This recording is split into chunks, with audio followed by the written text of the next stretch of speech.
What's up, everybody? I'm Bob Walters. This is Locked Up Sports. We are one day from Championship Sunday, the best single day of football all year, as far as I'm concerned. Best weekend of football last year, best single day of football, Championship Sunday. And it's really the last Sunday of a football kind of routine, right? A Super Bowl was just a different animal.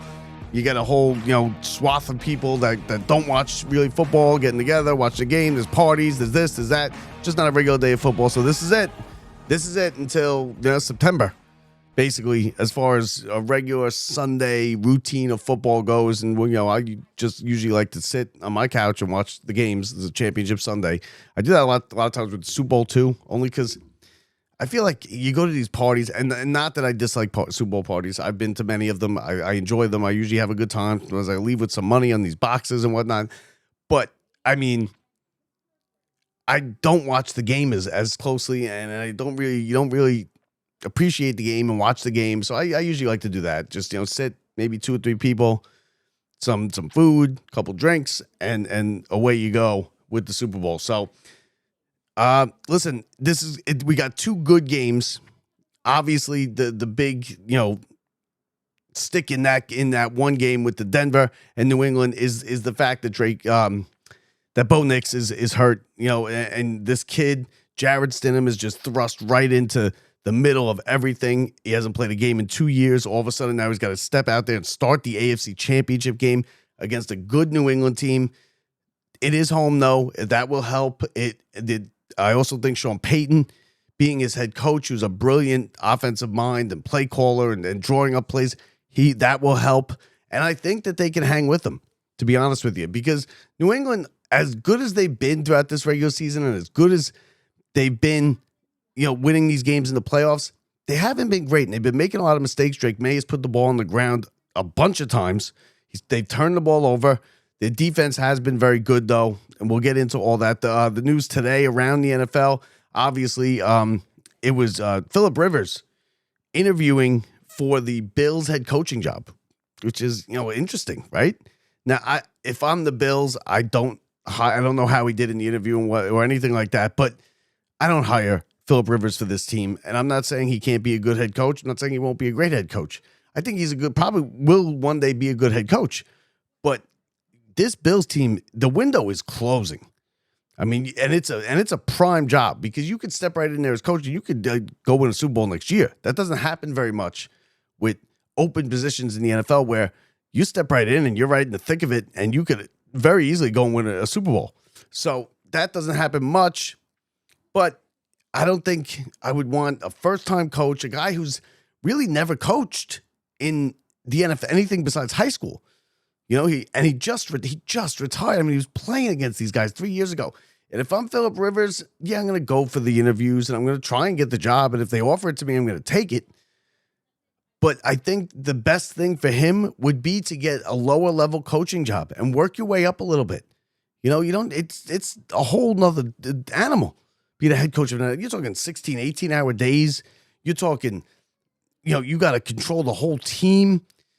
I don't know if he's ready for that coming right out of high school and obviously playing 3 games this year with the Colts. But, somehow it got around that he would be a good coach because you never heard Phillip Rivers' name in the mix before this year when he came back. So he must have been, giving input and stuff like that and learning while he was, during those 3 weeks. But, it's not becoming an NFL head coach is not a 3-week crash course while you're the quarterback of the team, and then all of a sudden it's like, okay, let me step in and go to a team that could possibly win a Super Bowl. That's he's not ready for that. I don't think the Bills will hire him, but good for him getting a job. And if he went in there and he wowed the owner and he wowed the GM, then who knows? But I just don't see that. The Giants, obviously, earlier this week, they finally got done with Harbaugh and the pen to paper. And they had the press conference and everything. I don't know. People were all, up in arms about when is it going to get done? He's changing his mind. He wants to go here. He wants to go there. Listen, it was never going to. Once that report came out, because the Giants are pretty tight-lipped. And Harbaugh, I'm guessing, is also pretty tight-lipped.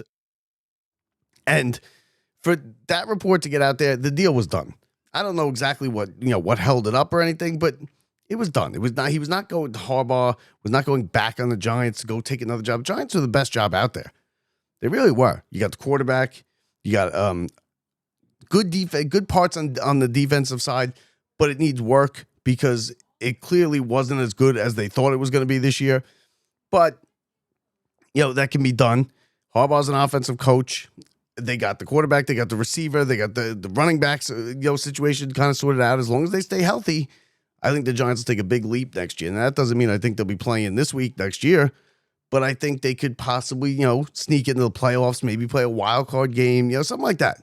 And that would be a huge jump from, 2-win seasons, 3-win seasons, 3-win seasons. It's just a disaster since Eli and Coughlin left. And now they got a competent, one of the best coaches in America. He's done it before. He's been there before. He's won games before. He's won big games. He's played in Super Bowls.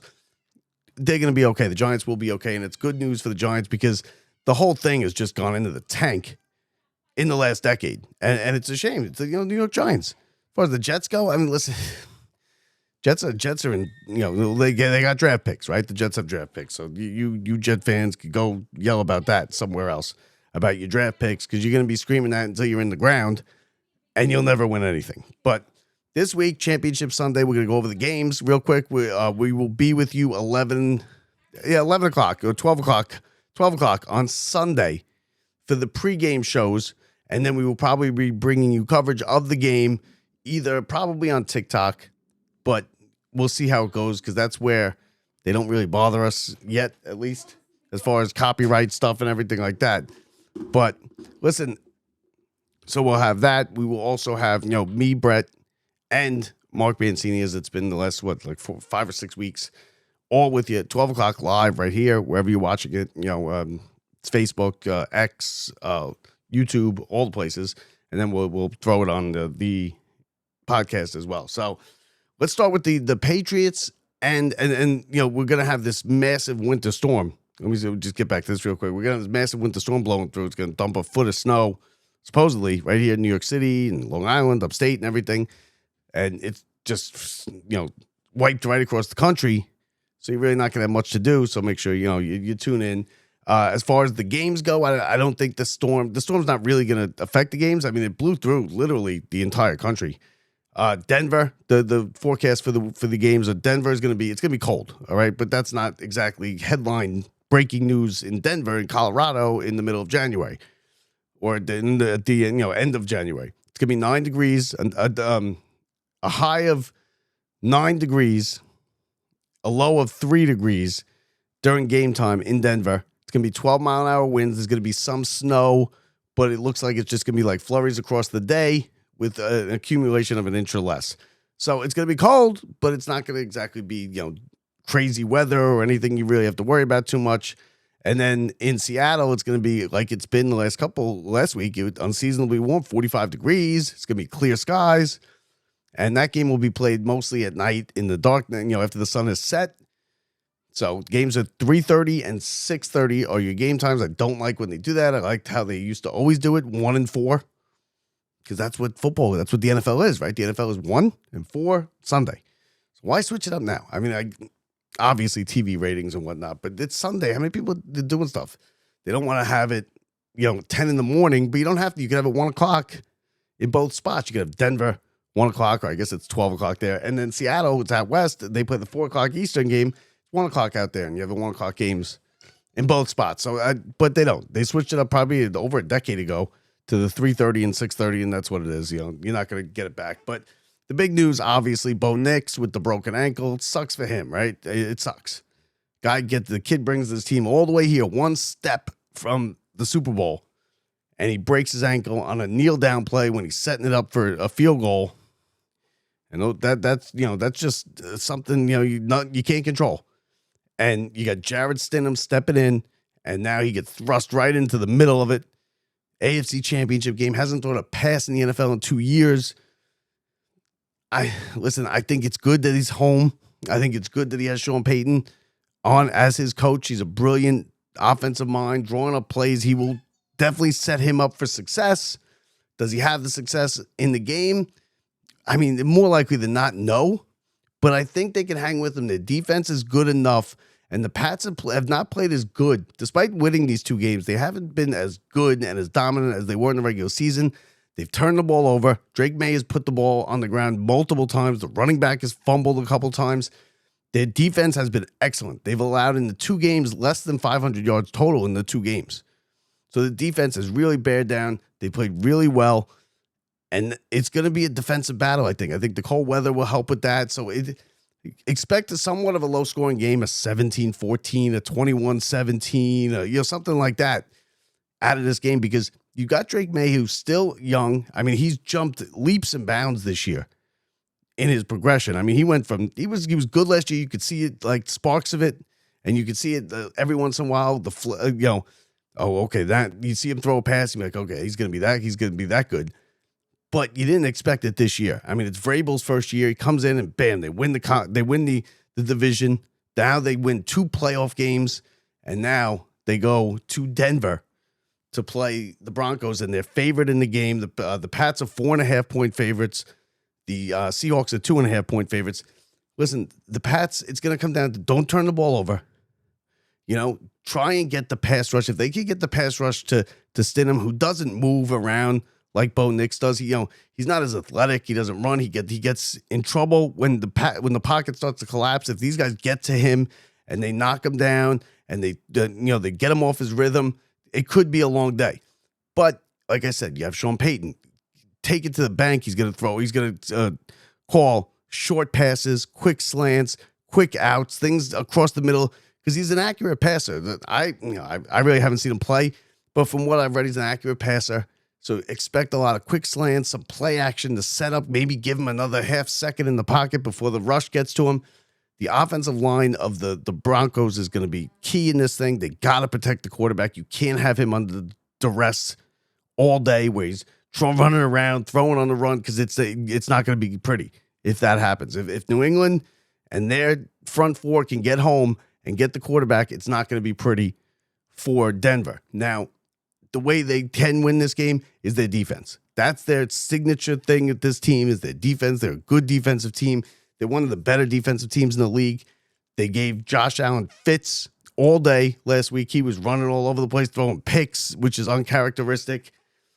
And if they can get to Drake May, who can run, right? Surprisingly, he's not fast and he's not very athletic, but he picks his spots. And he can run, and he broke off a couple long runs in these 2 playoff games. A couple of like 25, 30 yards where he's just running free. He gets away, gets around the outside. He's just, he's running free. Nobody's there. I don't know if that was more the defense than it was him and the play call, but you can't let him do that. You got to get him. You got to get sacks. You got to get turnovers. Now, if New England starts turning the ball over like they did in the first 2 games, they could be in trouble and watch for the first drive. The first drive is going to be important for Denver, I'm talking about. Because you're going to have Peyton, who's going to script the first 15, 20 plays. They're going to be in there. They're going to have practice them straight through the week. And I think it's huge for them in their first 15, 20 plays. One drive, maybe the first 2 drives. Stick it in the end zone. Get yourself a lead.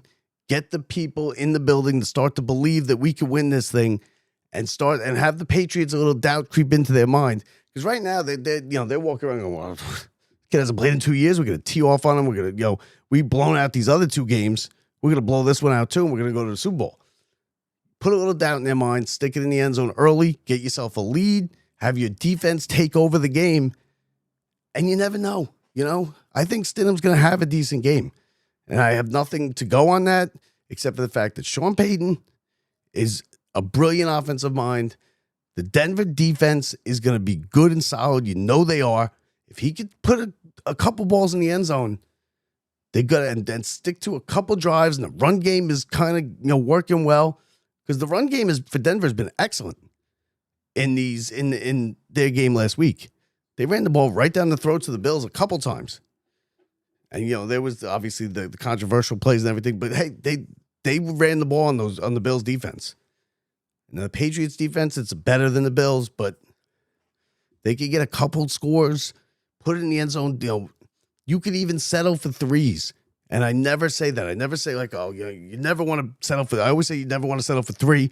You want 7s. You don't want 3s. You want 7s. And if you get threes more times than not when you're in the red zone, you're going to be in trouble.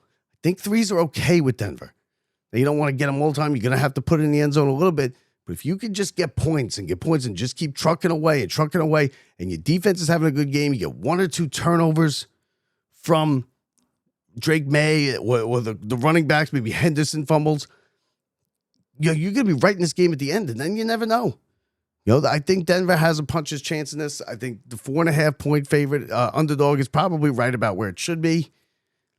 And, I haven't made a pick yet. We'll be making our picks on Sunday. But, you never know. And nobody's picking Denver. Nobody thinks they can win this. 10 minutes after they beat the Bills, Sean Payton comes out and gives that press conference, and it's just, okay, Denver's done. New England, they might just plug them into the Super Bowl right now. So, maybe, just maybe, Denver can pull this thing off. Now, as far as this, the 2 weeks later with the Super Bowl, because it'd be great to see Denver win. I think it would be great. And then you're going to sit there and say, oh, they're going to beat the Rams or they're going to beat Seattle. You worry about that when you get there. If you want a better Super Bowl, it's probably you're going to want the Patriots to win. But like I said, who knows? You never know. Any given Sunday, right? It could happen whenever. Second game, 6:30, Seattle hosting the Rams. Listen, this one, I have not been high on Seattle for most of the year. I think they're inconsistent. I think the Rams have the MVP in Stafford, right? I think he's going to be the MVP because he was better than May. He's going to be the MVP. He's one of the finalists, obviously. I think that the Rams are just a more consistent and a better football team. So probably, giving away my pick here, I'm probably going to take the Rams. I think they played better. I know Seattle's defense has really stepped up here when they needed to in the regular season late against San Francisco. To have this game be at Seattle was the 2 games. It was the game against the Niners, and then it was the game with the great wild comeback against these very Rams. And like I said, that game is not going to, you'll never see that game again in your life. A game with that many stuff happening right for one team where they are able to come back from that kind of deficit in the fourth quarter. And like I said last week, if it wasn't for a guy randomly walking past the football, picking it up and happening to be in the end zone for that 2-point conversion, this game's being played in St. Louis, in LA. Still call them St. Louis. This game's being played in LA. So that type of luck, that will not happen again. If you want to just look at who was the better team in that game, it was the Rams.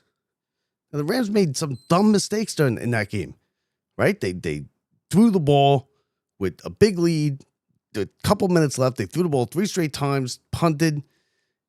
They won't make those mistakes again. Sean McVay's a good coach, and he's going for his second Super Bowl with Stafford. And I just think that the Rams are a better football team. Now, the thing that evens this game out is clearly, it's the 12th man, the crowd in Seattle, the game's being played outside. But, the Rams kind of answered those questions last week because they had never, the big question going in was, how are they going to play? And they haven't played a game under 50 degrees this year. They practiced all week in LA. It was 80 degrees. What were they doing? Well, they knew what they were doing, right? Because they went there and they beat the Bears. And it took another miraculous play by the Bears just to even get the game to overtime. So, the Rams, Stafford, I think they're probably the best team still left alive in this tournament is the Rams and Stafford, and we'll see how it goes. You could have argued Denver if they had Bo Nix, but, Seattle, I've seen Seattle get torched. I've seen Seattle get torched by Phillip Rivers and the Colts and just kick 6 field goals and escape with a victory. I've seen them get torched by these very Rams team and then have miracles happen all over the place and a punt return and this and that and things you'd never see happen ever again just to come back and win that game. But I've also seen them shut down the 49ers.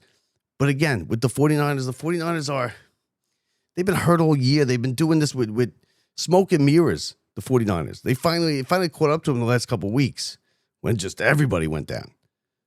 So I think the Seahawks are a bit overrated. They have an excellent defense. They turn the ball over. But the Rams, I just feel like it's the Rams kind of year to get to the Super Bowl. And as far as the other side goes, listen, I think you're going to have a better game than you think. I think Denver's going to be on point. I think Stidham's going to be okay. He doesn't have to win the game for him. Don't lose it.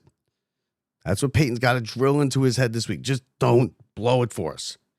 Don't go out there and throw 3 picks, trying to throw it deep, trying to, do too much. You don't have to do that much. Our defense will take care of it. Don't turn it over. Capitalize on the red zone. We'll get you a turnover from them. We'll do it. Well, maybe we make a special teams play. Maybe Peyton's, famous for these fake punts and all these creative stuff. He will work it out so this game is tight at least. And that's all you can ask for. And then you hope something goes right. The ball bounces your way. You get a block punt, a punt return, something like that. You get a pick. And maybe you get yourself an AFC Championship. And it's going to be a lot of fun. So that's the preview of Championship Sunday here. Like I said, we'll be with you, me, Brett, myself, and Mark Mancini at noon on Championship Sunday. You got nothing to do, right? It's going to be a foot of snow outside. So get your shoveling done, then get in front of the TV at noon or in front of the computer, wherever you watch us, and settle in for a good pregame show. And that's it. That does it for me. So enjoy your weekend. Stay out of the snow. Hopefully it misses us. Hopefully it blows away or something. So maybe we throw like a nuke into the middle of it. Like the president said. But either way, hey, we will talk to you Sunday. Thanks for watching. Thanks for listening. Don't forget to rate, review, and subscribe. Every little bit helps. Tell your friends about us. If you enjoy the show, tell everybody. We're all over social media, TikTok, X, Facebook, everywhere, and YouTube. And we got the podcast too, so you can listen on the go. That does it for me. I'm Bob Walters from the Brian Gunzel Studios. See ya.